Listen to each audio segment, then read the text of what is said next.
Hello friends, welcome back to my YouTube channel. दोस्तों, आज की वीडियो में मैं आप लोगों को अंग्रेज़ी बोलना सिखाने जा रहा हूं। आप अंग्रेज़ी कैसे बोलोगे, क्योंकि अंग्रेज़ी बोलने के लिए आपको वर्ड पावर आना चाहिए। कौन कौन से वर्ड पावर ऐसे होते हैं जो स्पोकन में यूज किए जाते हैं, और कुछ स्पोकन वाले स्ट्रक्चर होते हैं जो अंग्रेज़ी बोलने में यूज किए जाते हैं।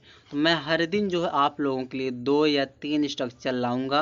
वही स्ट्रक्चर लाऊंगा जो अंग्रेज़ी में यूज किए जाते हैं, बोलने में यूज किए जाते हैं। ठीक है, तो यहाँ पे जो देखो, यह जो हमारा वीडियो है स्पोकन स्ट्रक्चर का, यह 3rd वीडियो है। इसके पहले मैं 2 वीडियो बना चुका हूँ। तो चलिए वीडियो को स्टार्ट करते हैं। यहाँ पे देखो, पहला एक वर्ड यहाँ दिया है कंपेल। कंपेल मतलब होता है मजबूर करना। और एक बात बता दूं, मेरे चैनल का नाम है हिट इंग्लिश R7I, और मैं स्पोकन स्ट्रक्चर का एक जो प्लेलिस्ट बना दिया हूं, आप उसमें जाइए, वॉच करिए। तो समझिए क्या कह रहा है, इस स्ट्रक्चर का यूज कहाँ करेंगे। तो एक चीज़ समझो, 1 मिनट देखो। यहाँ पे देखो दिया, पहले पॉजिटिव सेंटेंस में इसको यूज कैसे करेंगे। आप लगाओगे सब्जेक्ट, फिर यहाँ पे देखो कंपेल हो जाएगा, और अगर सब्जेक्ट सिंगुलर है तो कंपेल्स हो जाएगा, फिर ऑब्जेक्ट लगाओगे, फिर टू रहेगा, फिर वर्ब का फर्स्ट फॉर्म, फिर कोई न कोई अदर वर्ड रहेगा। नेगेटिव में क्या होगा, सब्जेक्ट लगाओगे, डू, डज या नॉट उसके बाद लगाना पड़ेगा, फिर कंपेल, फिर ऑब्जेक्ट, फिर टू रहेगा, फिर वर्ब का फर्स्ट फॉर्म, फिर आपका क्या हो जाएगा, अदर वर्ड हो जाएगा। पास्ट टेंस में क्या होगा, पास्ट टेंस में होगा कि पॉजिटिव सेंटेंस का अगर पास्ट टेंस बनाना रहेगा, 1 मिनट, मतलब अगर पास्ट टेंस बनाना रहेगा कंपेल का, तो सब्जेक्ट लगाओगे, कंपेल का कंपेल्ड हो जाएगा, ऑब्जेक्ट टू प्लस वर्ब का first form plus other word रहेगा। निगेटिव में क्या हो जाता है, सब्जेक्ट डिडेंट हो जाएगा, और सभी के साथ ये लगाना आपको compel, object to plus verb का first form plus other word. तो यह हो गया पॉजिटिव का, निगेटिव का स्ट्रक्चर हो गया प्रेजेंट पास्ट का। ठीक है, अब हम लोग एग्जाम्पल पे आते हैं। एग्जाम्पल में देखो क्या कह रहा है, राजू मुझे यहाँ प्रतिदिन आने के लिए मजबूर करता है। प्रेजेंट इंडेफिनिट टेंस है, तो यहाँ पे क्या हो जाएगा, राजू कंपेल्स, मजबूर करता किसे, मी मन मुझे, क्या करने के लिए, टू कम। यहाँ पे हम टू लगा के वर्ब का फर्स्ट फॉर्म लगाएंगे, टू कम हेयर माने यहाँ, डेली माने रोज। तो राजू मुझे यहाँ रोज आने के लिए मजबूर करता है। फिर यहाँ दिया है, देखो यहाँ दिया है सुधीर काजल को धूम्रपान करने के लिए मजबूर करता है। तो Sudhir compels Kajal to smoke. ठीक है, आगे देखो, वह तुम्हें यहाँ रहने के लिए मजबूर नहीं करती है। तो ये नेगेटिव सेंटेंस हो गया प्रेजेंट इंडेफिनिट टेंस का। तो आप लगाइए सी डज नॉट, मजबूर करना हो जाएगा कंपेल, किसको मजबूर, तुम्हें, तो यू हो जाएगा, फिर टू लिव हेयर, यहाँ रहने के लिए वह तुम्हें मजबूर नहीं करती है। फिर देखो यहाँ क्या कह रहा है, मीना मुझे काम करने के लिए मजबूर करती है। तो Meena compels me to do work. ठीक है, मीना जो मुझे काम करने के लिए मजबूर करती है।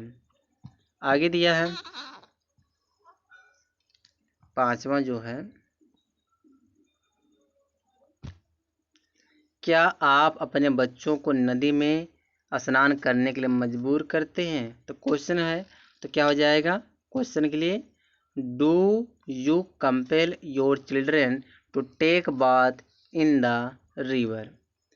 ठीक है, फिर यहाँ देखो क्या दिया, उसने मुझे प्यार करने को मजबूर करती थी। तो इसका ये तो पास्ट टेंस हो गया, तो आप लगाओ पहले सी कंपेल्ड मी टू लव। आगे देखो, आगे क्या दिया है, उसने मुझे यहाँ रहने के लिए मजबूर किया था। He compelled me to live here. ठीक है, यहाँ देखो ये 8वां क्वेश्चन, राघव ने रीता को नाचने के लिए मजबूर किया था। तो क्या हो जाए, Raghav compelled Rita to dance. आगे देखो, राजू ने अपनी पत्नी को खाना बनाने को मजबूर किया था। Raju compelled his wife to cook food. ठीक है, तो ये हो गया आपका 10वां स्ट्रक्चर था। 11वां स्ट्रक्चर देखो,